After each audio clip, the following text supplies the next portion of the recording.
name is Kubo. I use magic to tell stories. If you must blink, do it now. About epic battles, warriors, and monsters. But I had no idea my stories were actually true.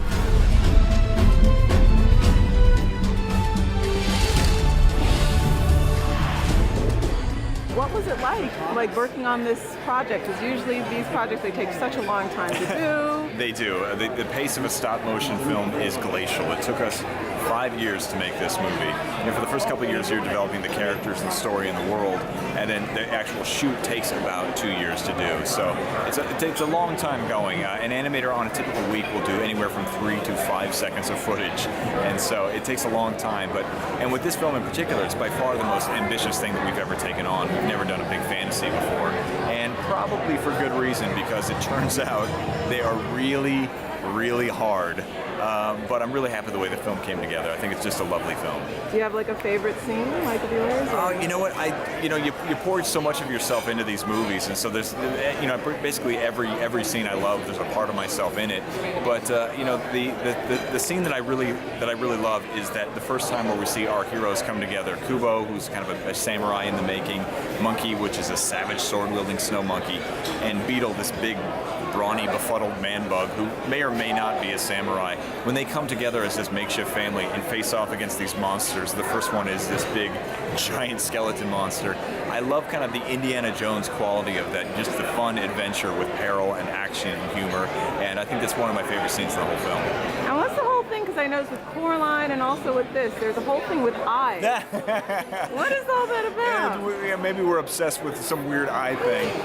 Yeah, I don't know. I mean, there's something inherently unsettling about people trying to do stuff with your eyes, and so with Kubo, there is there's a reason for the story why he's missing one of his eyes, which I will leave it for the viewers to find out why that is. But there is something inherently unsettling about that, which I guess we kind of do unsettling fairly well. Okay, like I was thinking, like eye window to the soul. Well, there is absolutely a part of that. It's one of the things that Kubo is. He lost his eye, and he's ashamed of his scar. He's ashamed of what that means. He thinks it's a diminishment of who he is, which is why he tries to cover his scar with an eye patch and then with his hair.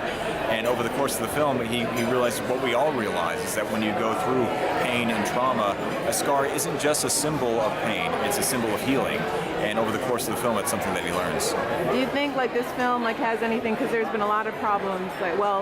Let's just say our political landscape right now is pretty fraught. Do you think that this movie speaks to that, like any sort of way? Well, I think that one thing that is disheartening as a member of the human race is to see how polarized we've become as a society, and how people are so quick to place the blame on other people, and not kind of think about and try to find the common ground, the thing that binds us all together.